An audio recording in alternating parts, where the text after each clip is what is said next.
Good morning વિદ્યાર્થી મિત્રો. Shri R.K.. પાંત્રોડ science college ધાનેરામાં આપ સૌનું સ્વાગત છે. અત્યારે ફરીથી ઓનલાઈન શિક્ષણ શરૂ કરેલ હોવાથી આપણે જોઈશું department of botany S Y BSc semester 4 paper number 222 અને એમાં યુનિટ નંબર 2 બાયોકેમિસ્ટ્રી. તો વિદ્યાર્થી મિત્રો, બાયોકેમિસ્ટ્રી એટલે કે જે કોઈ સજીવ હોય એ સજીવ પોતે ખોરાક ગ્રહણ કરે ત્યારે તે ખોરાકમાં રાસાયણિક પ્રક્રિયા થઈ અને તેમાંથી શક્તિ છૂટી પડતી જોવા મળતી હોય છે. તો આ જે શક્તિ છૂટી પડતી હોય તો તે શક્તિ મનુષ્યના શરીરમાં અલગ અલગ રીતે વિભાજન પામતી જોવા મળે છે. ઉદાહરણ તરીકે carbohydrates, lipids, amino acids, proteins. તો આ રીતે આ બધી શક્તિઓ ખોરાકમાંથી છૂટી પડતી હોય તો આ બધી રાસાયણિક પ્રક્રિયાઓ સજીવના શરીરમાં થતી જોવા મળતી હોય છે.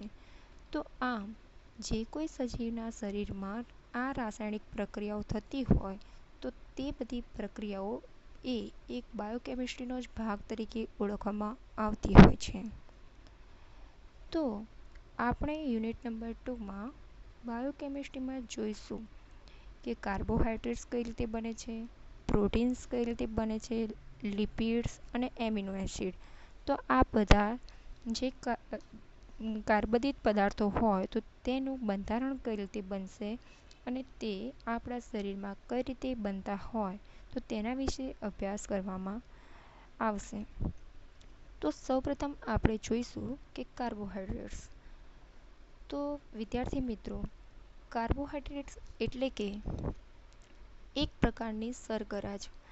તો આ શર્કરાઓ સ્વાદે ગળી હોય છે અને આ શર્કરાઓ પાણીમાં ઓગળતી જોવા મળે છે.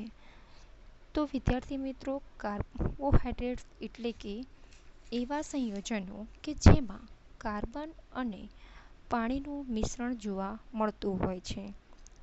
તો જોઈએ આપણે કાર્બોહાઈડ્રેટની ડેફિનેશન કે કાર્બોહાઈડ્રેટ્સ એટલે કે એમાં કાર્બન, હાઇડ્રોજન અને ઓક્સિજનના સંયોજનથી કાર્બનિક પદાર્થનું નિર્માણ થતું જોવા મળે છે. તો સૌપ્રથમ વિદ્યાર્થી મિત્રો, આપણે જોઈએ કે વનસ્પતિમાં કાર્બોહાઈડ્રેટ કઈ રીતે બને છે. તો જ્યારે વનસ્પતિ પોતે સૂર્યપ્રકાશની હાજરીમાં પ્રકાશ સંશ્લેષણ કરે તો આ પ્રકાશ સંશ્લેષણની પ્રક્રિયા વનસ્પતિના હરિતકણમાં થતી જોવા મળતી હોય છે.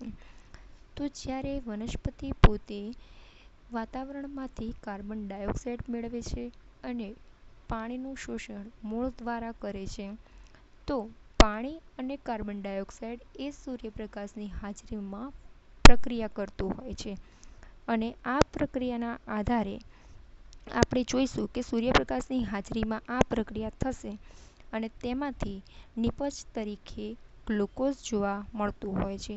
તો આ ગ્લુકોઝ કે જેનું બંધારણ C6H12O6 જોવા મળે છે અને તેના અંતે ઓક્સિજન વાતાવરણમાં છૂટો પડતો જોવા મળતો હોય છે.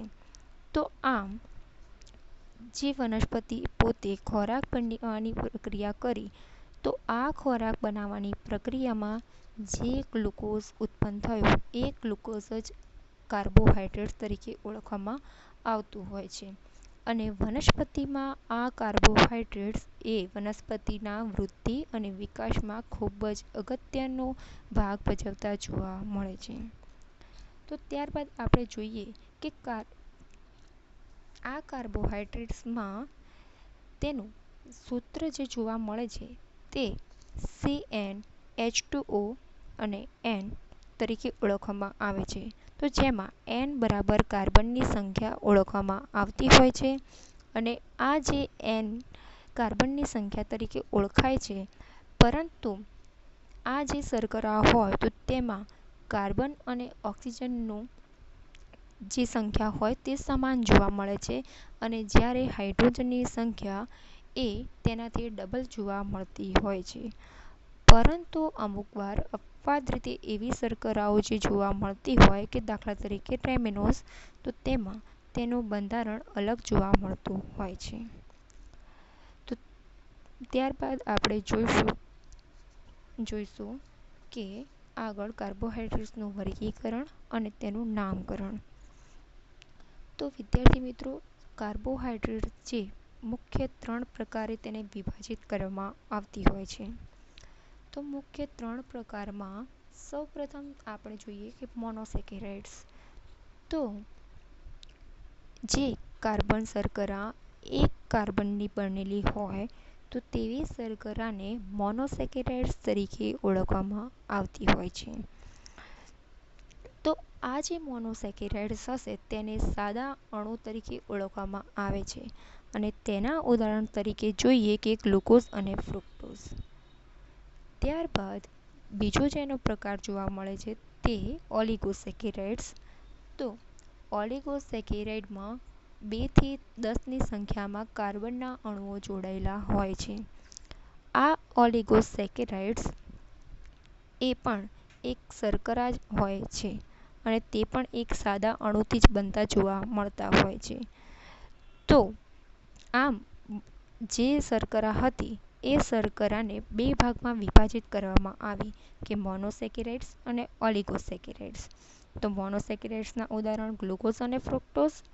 ત્યારબાદ જે ઓલિગોસેકેરાઇડ હતા તે માલ્ટોઝ અથવા તો સુક્રોઝ તરીકે ઓળખવામાં આવતા હોય છે. તો આમ આ થઈ વાત શર્કરાની.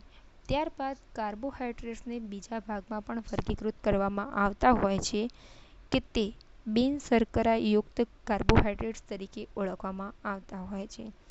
તો આ જે બિનશર્કરાયુક્ત કાર્બોહાઈડ્રેટ્સ હોય તો તે સ્વાદે ગળ્યા હોતા નથી અને જેને આપણે પોલિસેકેરાઇડ્સ તરીકે ઓળખતા હોઈએ છીએ. તો આ જે પોલિસેકેરાઇડ્સ કાર્બોહાઈડ્રેટ જોવા મળે છે તેમાં 10 થી વધારેની સંખ્યામાં કાર્બન અણુઓ જોડાયેલા હોય છે અને આ જે પોલિસેકેરાઇડ્સ હોય તો તેના પણ 2 પ્રકાર પડે છે. તો એક સમપોલિસેકેરાઇડ્સ.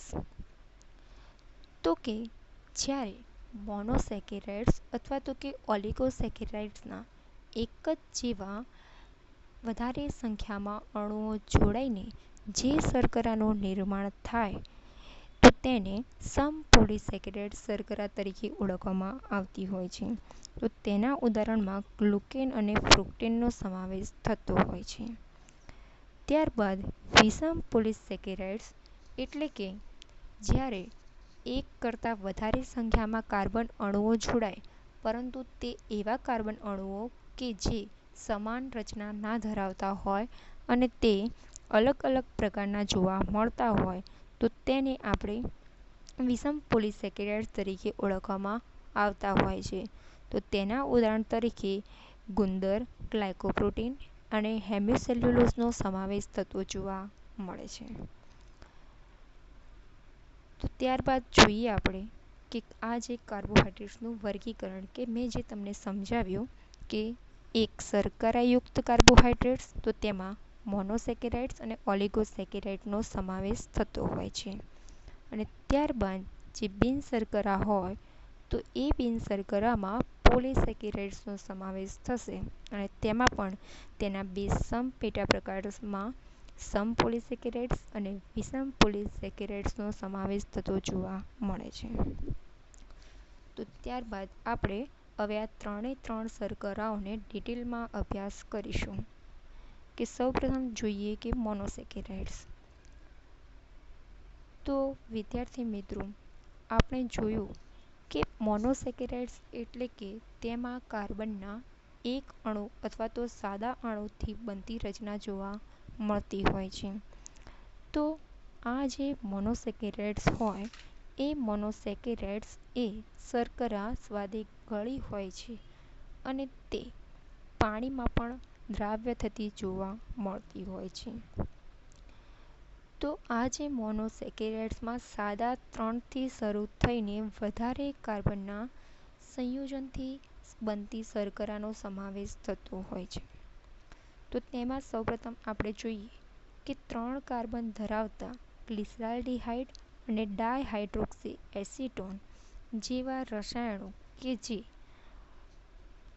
શર્કરા સાદા પાણીમાં દ્રવ્ય થઈ જતી જોવા મળતી હોય છે.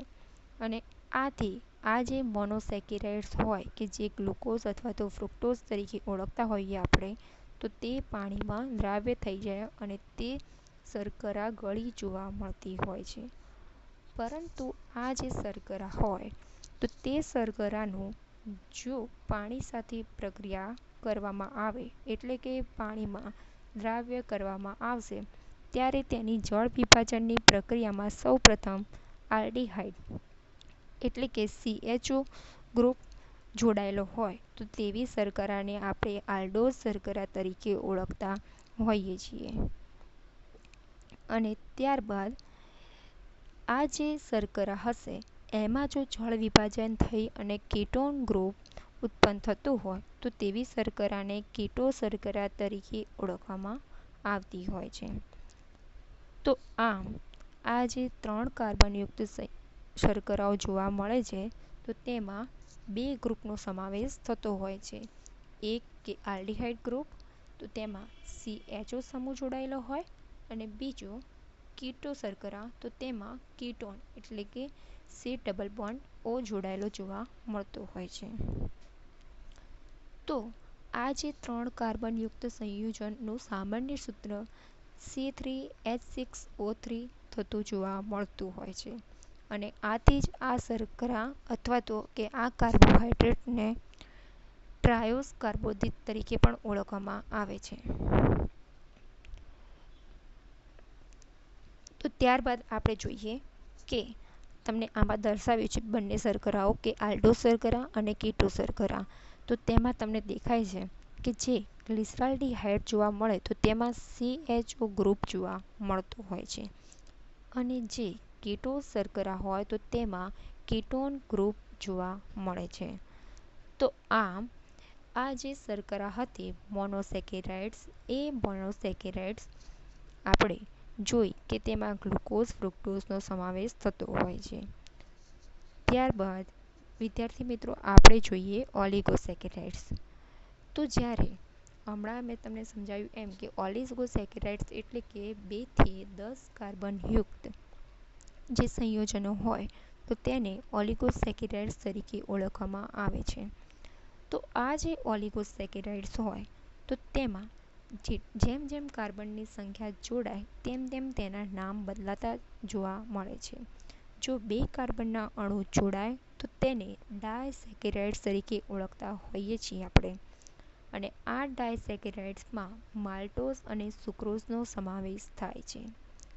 આ રીતે જો 3 કાર્બન જોડાશે તો તેને ટ્રાયોસ શર્કરા તરીકે ઓળખવામાં આવતું હોય છે. અને આ ટ્રાયોસ શર્કરાને રિડ્યુસિંગ શર્કરા પણ ઓળખવામાં આવે છે, કારણ કે તે શર્કરામાં કીટોન અને આલ્ડીહાઇડ ગ્રુપ હાજર હોવાથી તેને રિડ્યુસિંગ શર્કરા તરીકે પણ ઓળખવામાં આવતી હોય છે. એ જ રીતે જેમ 4 કાર્બન જોડાઈને જો ઓલિગોસેકેરાઇડ્સ બને તો તેને આપણે ટેટ્રોઝ તરીકે ઓળખતા હોઈએ છીએ. ત્યારબાદ જો 5 કાર્બન જોડાઈને શર્કરા બનશે તો તેને પેન્ટોઝ શર્કરા એટલે કે તેના એક્ઝામ્પલ એરેબિનોઝ અને રિબોઝ. ત્યારબાદ જો 6 કાર્બન સંયોજાય અને જે શર્કરા બને તો તેને હેક્સોઝ શર્કરા તરીકે ઓળખવામાં આવે છે, તો તેનું એક્ઝામ્પલ ગ્લુકોઝ અને ફ્રુક્ટોઝ. ત્યારબાદ આ જ રીતે જો 7 કાર્બન જોડાય તો તેને હેપ્ટોઝ તરીકે ઓળખવામાં આવે છે. 8 કાર્બન જોડાય તો ઓક્ટોઝ અને નેનોઝ અથવા તો ડેકોઝ, એમાં 9 અને 10 કાર્બન જોડાઈ અને શર્કરા બનતી જોવા મળે છે. તો આપણે જોયું કે મોનોસેકેરાઇડ્સનું વર્ગીકરણ કઈ રીતે થાય અને ઓલિગોસેકેરાઇડ્સનું વર્ગીકરણ કઈ રીતે થતું જોવા મળે છે. તો બસ વિદ્યાર્થી મિત્રો, અત્યારે આટલું જોયું આપણે, અને ત્યારબાદ બીજા લેક્ચરમાં આપણે જોઈશું કે ગ્લુકોઝ અને ફ્રુક્ટોઝ જે આપણે એનું વર્ગીકરણ જોયું, પરંતુ એનું બંધારણ કઈ રીતે બનતું હોય તે આગળના લેક્ચરમાં એનો અભ્યાસ કરીશું. Thank you.